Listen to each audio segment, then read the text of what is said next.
Do you ever get that thing of like, oh, I just finished my cup of tea, now I want another one, but I would have to stop what I'm doing, go boil water, because I don't have a kettle, which is weird, but I don't have a kettle. But I don't like kettles on principle. We don't have them in Italy. They're so useful. They're so convenient. They're less quaint, in my opinion. Why am I talking about kettles? This is about books. But anyway, I would love some tea, but maybe later. What was I talking about?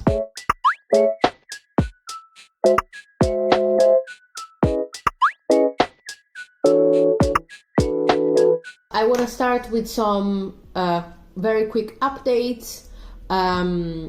What I'm currently reading. I am currently reading Death and the Conjuror by Tom Mead. Is a mystery, like very much Agatha Christie inspired murder mystery. It is a locked room mystery.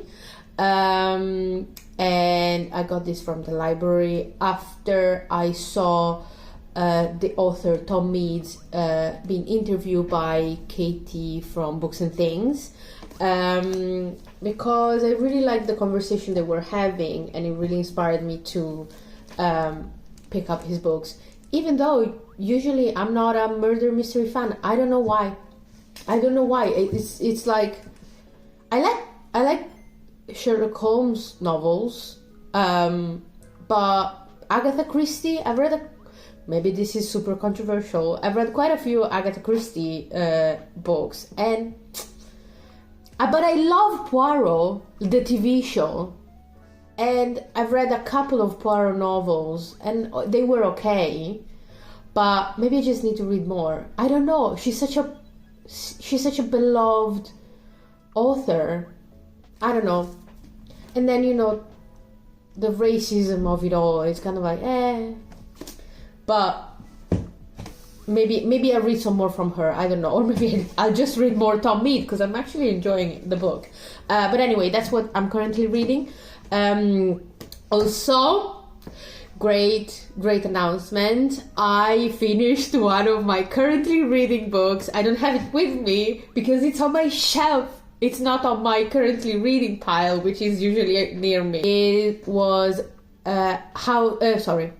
Spirits Abroad. I don't know why, but in my head that's called Home Spirits, but it's not Home Spirits, it's Spirits Abroad by Zen Cho, a collection of short stories of Malaysian heritage and Malaysian culture mixed with, the diaspora of immigrant children and generational history and intergenerational relationship and queerness. I didn't know there was gonna be so much queerness, and it was such one of the best genderqueer non-binary representations I've read in a while.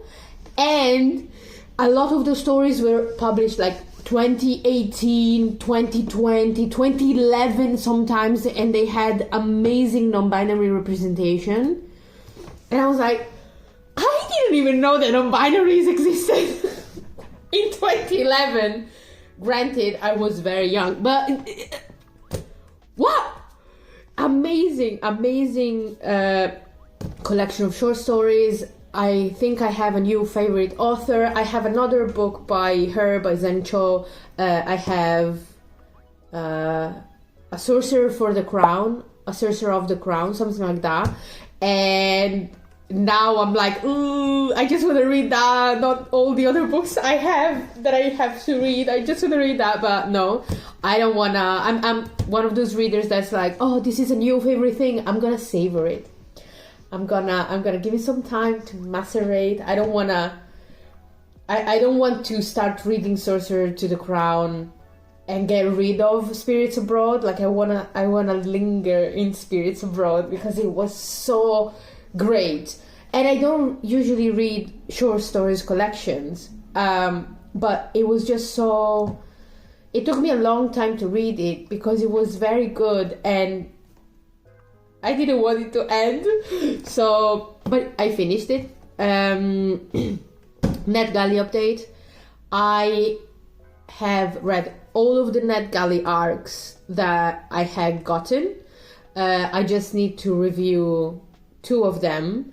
I might do a kind of NetGalley wrap up because I haven't requested any more for the moment. I think I only have 1 request, but it's not been approved yet.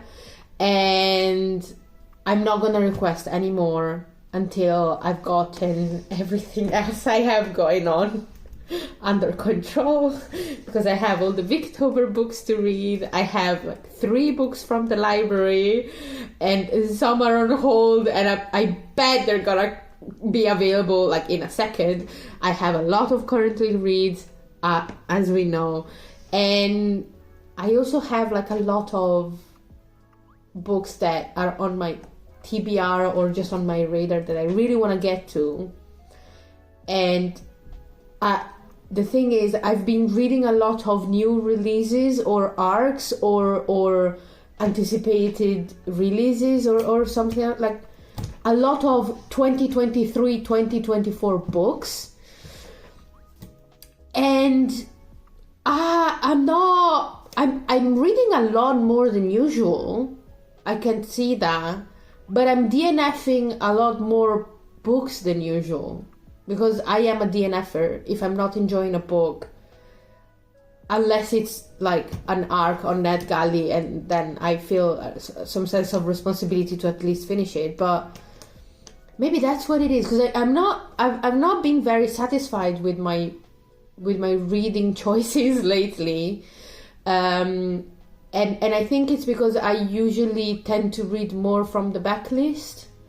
By backlist, I mean, I think that's how you say it in English. It's just like books that have been published maybe like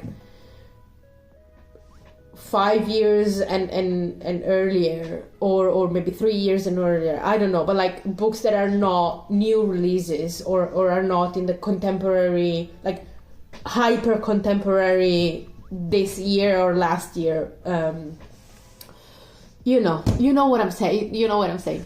But yeah, I've been reading a lot of those lately because of NetGalley and because I've gotten a lot of arcs, and I'm not jamming with it.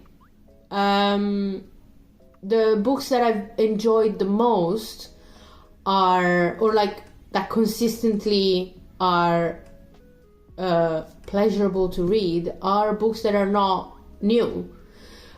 This is not to say that all the new books I've read sucked. That's not the case. One of my new favorite authors, I think, I've read only 1 book, is probably going to be Olivia Atwater, because I've read The Witchwood Knot, which was an arc from NetGalley.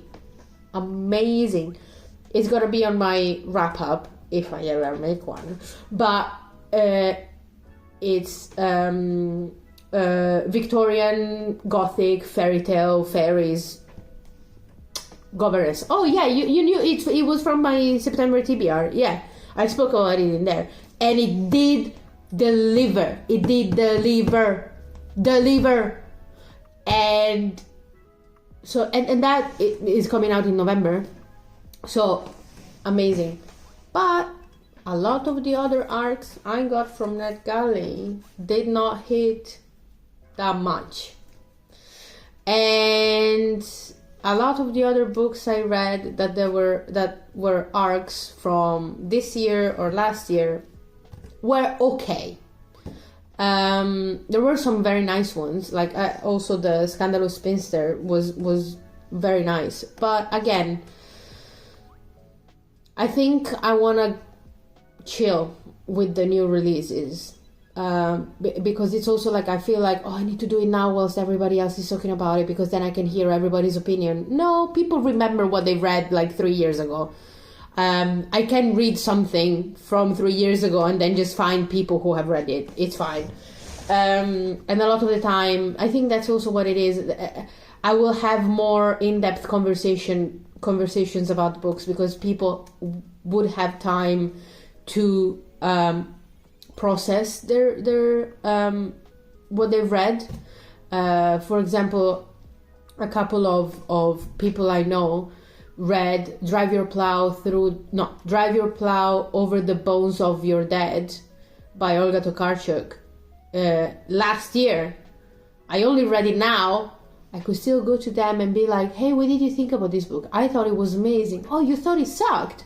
Tell me more about it. Like, you know, like we can have a conversation, and they've had time to reflect on what they thought. They didn't have, you know what I mean. Other updates. For a while now, I've wanted to start a reading journal. It was mainly because it was influenced by Kate the Night Reader, because I really love her reading journal. Like, I just genuinely love how she set up her reading journal. I know she like, her reading journal is a Frankenstein of other, like, we all do that. We all go on Pinterest to look at spreads and then make it our own. But I really love hers. And so she influenced me to want a reading journal. But then I sat down and I was like, but what would I do with that? I have Storygraph for my stats. I don't read enough, in my opinion, to warrant like keeping track of every single thing that I've read, because otherwise I would remember and have like in-depth statistics. I don't read enough for that.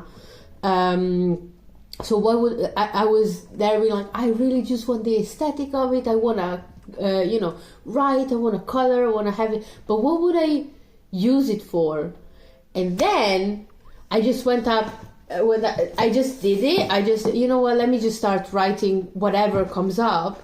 And I have like a page of reading goals, but mainly I realize I can do actual like book reviews, but the impolite ones, like the ones that I would not post on Storygraph, because they're, you know, I don't know if everybody does that. Maybe people just fully go on the internet and are like, this is my emotional response to this book and it sucked and blah blah blah blah blah. I don't do that. When I review stuff on public spaces, I am trying to be as objective as possible, as fair as possible. There you go. These are more unfair reviews that I'm like, I don't wanna be nuanced. I don't wanna give the context of my interpretation. I don't wanna be objective and logical. I just wanna say that this book sucked. I just wanna say that this book made me kick my feet and giggle because it was written badly, but it still gave me feelings. Like I want to do that, but I don't want to do it in public spaces. And it feels it's like the burn book of my book reviews. So I was so happy when I realized that, and now I can just like. And I don't want to use it as I need to review every single book. This is gonna be my strong emotions reviews, the ones that this is exciting enough for me to write about it. So this is what my book journal is gonna be about, and maybe other stuff, I don't know. I think I'll have a clearer idea in the new year when, in January we get the thing of like, it's the new year, it's a new era, blah, blah, blah, blah. Mainly because I will probably set some goals, I will probably set some reading goals, more specific reading goals, because right now my goals are mainly just like, get something under control. Like, my goals are read one book from your currently review pile, read the books that you got from the library. It is that it's not even aspirational goals, it's just maintenance goals to make sure that I remember I have books that I need to prioritize. But in January, not because it's the new year, but mainly because the first part of winter, usually it's very busy at work for me. In January, I will want to probably set some more aspirational goals. For example, there are a couple of authors that I would really, really, really love to focus on and systemically go through their oeuvre. Is that how you say it in English? Their body of work. That's what I meant. Was just trying to be fancy. For example, Ursula K. Le Guin. I want to read everything that she's ever written, but I never prioritize that because, again, I have too many things that I need to, James Baldwin, I want to read more of him. Some Japanese classical authors I want to reread or Junichiro Tanizaki, I think is his name. There's one Japanese author that I'm like, oh, he sounds so cool, but I never actually sit down and remember to get his books from the library or whatever. And stuff like that, like authors or even I would love to read more translated books, because I've been focusing a lot on English, Japanese, American, and that's it. Those, and Korean. I've read a few Korean books because that's kind of like I'm following the trends in the publishing industry. Now the publishing industry is very plentiful with Japanese translated literature and Korean translated literature, but I want to read more. Like I want to read from other countries as well. Of course, Palestinian authors. I've read more, but I'm not tired of that. I just want to read more of them. And a lot of the Palestinian literature I've been reading has been from people in the diaspora. They've not been translated from Arabic. They've been just in English. So maybe that's something I can focus on as well. More translated Palestinian literature just than diaspora Palestinian literature. And then I want to read more backlist items. I want to read more from... I have a Storygraph TBR. On top of my physical TBR, I have my Storygraph TBR. And I've noticed that my physical TBR is mainly new releases. Like it's mainly arcs or stuff that I saw and that just got released and I bought it. Whereas my Storygraph TBR tends to be backlist. Stuff that I see in charity shops, in the library, in recommended by people, and I just put it on Storygraph. So I want to read more of that. I think these probably are my goals for the new year. Certain authors, more translated fiction, and what was that? Oh, more backlist. And that's why I need a reading journal, because I need to write everything down because I forget.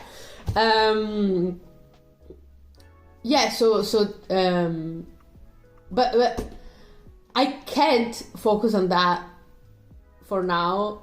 Like I can't focus on that yet because it's Victober next month, and I have a bunch of stuff that I need to do for Victober. I still haven't gotten my copy of the Moonstone. I had a copy a year or so ago, but I think either I lost it or I donated it because I thought, I'll get another copy. But now I'm missing it because it was a nice charity shop edition as well. And I need to put Diary of a Nobody and the Impressions of Theophrastus Such and Flatland. Those are the three books that I picked in my Victober jar, my last video. I need to put those 3 books on my e-reader because I think they're available on the Project Gutenberg. I just want to have a moment of gratitude for the Project Gutenberg, because if you love classics, that's such a great resource. And LibriVox as well. LibriVox is basically the audio version of the Project Gutenberg, and I'm just so grateful. I'm just so grateful. And if you're thinking, if you're so grateful, why don't you give them some money? I did. Not much money, because I don't have much, but I try when I have some extra to, you know, be a patron of the arts. And you should too, if you use them. Just a couple of pounds, a couple of dollars, a couple of euros. Like, thank God for Project Gutenberg and LibriVox. Anyway, what else do I need to do for... Oh, I'm gonna be doing next week. I want to try and do a reading vlog for Victober, reading the 3 books that I'll have on my e-reader. I would love to do a reading vlog, but I don't know how you do that, like on a technical level. Like, of course it is, you film yourself reading and then you film yourself talking about what you read, but is reading vlog just a vlog but then you read, or is it mainly you read and then you do, I don't know. And that's where my confusion stems from. I just don't know what the praxis is for a reading vlog. But you know what? I'll try and figure it out. I'll just do my own thing. See how it goes. And you know, that's the thing I'm discovering by being on BookTube, is that I do something, I decide what I could have done better, what I liked about what I've done, and then I redo it. That's much like cooking. That's what I tend to do when I have a new recipe I want to try. I do it the first time. I know it's not going to be perfect. And then the next time I do it again and I tweak it a little bit. And I want to use the same approach to BookTube. I'll do something. I'll see what came out well, what came out not so well. And I'll do it again. And I'll tweak it. Speaking of BookTube, I'm really enjoying this. I'm really enjoying making videos. I really enjoy editing them as well. I think I'm gonna go light on the edit for this video, because that's one of the things I want to try. I want to try like more free-form, less edited videos, just to see what I like and what I don't like, and how people like it as well. I like when people comment. I like, a lot of the times is people I know from real life that watch my videos, like my friends and family and my IRL supporters. And I like when they watch video and then we talk about it in person, which is like, that's everything I want from this. I just want to have more, one more excuse to talk about books. I just like yapping about books and finding new people to talk about books with. So, yeah, this was my update and I hope you liked it. Thank you for listening and I'll see you next time. Bye bye.